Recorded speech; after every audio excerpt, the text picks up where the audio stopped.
नमस्कार सभी को, जयशंकर। सर, जिस तरीके से भारत जोड़ो यात्रा राहुल गांधी जी का पूरे भारत में और कन्याकुमारी से निकले थे, कल लाल चौक में झंडा भी उन्होंने फहराया, किस तरीके से देखते हैं आने वाले समय में जो इलेक्शन आती है तो क्या कांग्रेस पार्टी को लेकर प्रभाव रहता है बीजेपी को? ऐसा है कि ये भारत जोड़ो को लेकर यात्रा नहीं थी, भारत जुड़ा हुआ है। नरेंद्र भाई मोदी जी के नेतृत्व में भारत आगे बढ़ रहा है।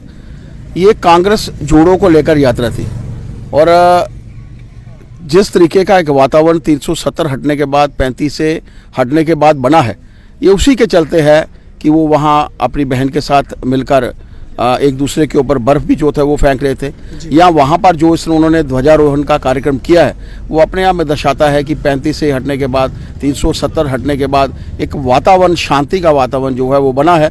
मेरा मानना है कि इससे पॉलिटिकल पार्टी को मुझे नहीं लगता कि उस पॉलिटिकल पार्टी को फ़ायदा होगा, लेकिन 4 उनके अपने नेता आपस में जुड़ जाएंगे, यही बहुत है।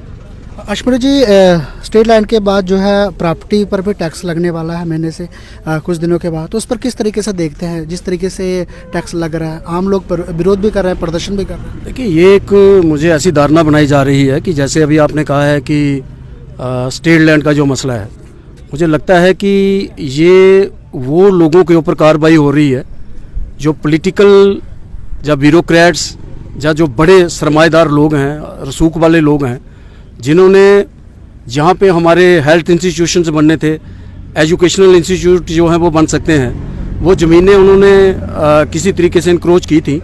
अगर वो ज़मीनें खाली कराई जा रही हैं तो ये एक अच्छा इनिशिएटिव है सरकार का, लेकिन जो गरीब आदमी है उसके ऊपर कोई कार्रवाई नहीं होगी। उसके लिए हम जहाँ पर खड़े हैं, हमारा संगठन खड़ा है, और एलजी जो हमारे यहाँ मनोज सिन्हा जी हैं, उन्होंने भी ये कह दिया कि गरीब लोगों को कोई तंग नहीं किया जाएगा, लेकिन जो रसूख वाले लोग हैं जिन्होंने ज़बरदस्ती बड़ी बड़ी ज़मीनें जो हैं, जो 50-50 कनाल से लेकर 25-25 कनाल से लेकर 100-100 कनाल तक जिन्होंने स्टेट लैंड को एक्वायर किया था, गवर्नमेंट प्रॉपर्टी जो है जिन्होंने इंक्रोच की थी, अगर उनसे खाली कराई जा रही है तो गरीब लोगों के लिए अगर वहाँ कोई स्कूल कॉलेज बन जाएगा तो ये बुरी बात नहीं है। तो मुझे लगता है कि सब यहाँ एक साजिश चलती है कि ऐसे चीज़ों को फैलाया जाता है।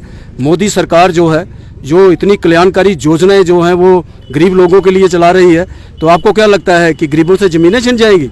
हम जहाँ पर हैं, हमारा संगठन जहाँ पे है, गरीब आदमी को किसी को कोई नुकसान नहीं होगा, लेकिन बड़े बड़े जो मगरमच्छ हैं जिन्होंने कई सालों से लगातार 370 और 35A का फ़ायदा लेकर ये ज़मीनें जो हड़प की थी, आज उनसे वो खाली कराई जाएंगी। और वो खाली आपसे राहुल गांधी जी कहते हैं कि भारतीय जनता पार्टी भारत जोड़ती नहीं है, भारत तोड़ती है। कहीं ना कहीं उनके नारे भी खासकर इस तरीके से लगाए जाते हैं, तो किस तरीके से देखते हैं जिस तरीके से राहुल गांधी जी का भारत जोड़ो यात्रा जम्मू में आए थे और गुपकार गैंग के महबूबा की बात करूँ, अमर अब्दुल्ला की बात करूँ, स्वागत भी किया था? देखिए, कांग्रेस की आप बात करते हैं, अगर भारत को किसने तोड़ा है तो किसने तोड़ा है? वो शुरू में ही 1947 में अगर 2 देश बने तो किस वजह से बने? ये अपने आप में बहुत बड़ा सवाल है, और मुझे लगता है कि कांग्रेस को 10 बार इस पर सोचना चाहिए। और कांग्रेस ठीक कहा साथ जी ने कि ये भारत जोड़ो यात्रा, भारत तो जुड़ा है, कश्मीर से लेकर कन्याकुमारी तक। जिस तरीके से हमारी सरहदों के ऊपर हमारे आर्मी के जवान और पैरामिलिट्री फोर्सेज, BSF के जवान रक्षा हमारी करते हैं, तो किसी देश की हिम्मत नहीं है कि भारत को तोड़ दे, जा कोई बाहर की ऐसी एजेंसी हो। लेकिन ये भारत जोड़ो नाम के ऊपर जो कांग्रेस जोड़ो का अभियान चलाया है, पहले वो कांग्रेस जोड़े।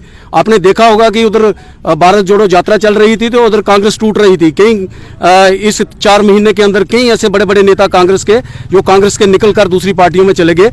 तो मुझे लगता है कि ये सब एक पॉलिटिकल स्टंट था जो उन्होंने कर दिया है, पूरा हो गया, और एक परिवार को बचाने के लिए और परिवार को फिर अपना सिक्का जो है वो कायम करने के लिए यात्रा निकली थी। वो सब जानते हैं भारत को किसने तोड़ा, ये भी सब जानते हैं कि पंडित जवाहरलाल नेहरू ने अपने प्रधानमंत्री बनने के लिए हमारा देश का विभाजन कर दिया। तो भारत किसने तोड़ा, ये सब जानते हैं। ये सवाल आप भी जानते हैं जो आप मुझसे पूछ रहे हैं। बहुत बहुत धन्यवाद। जयशंकर।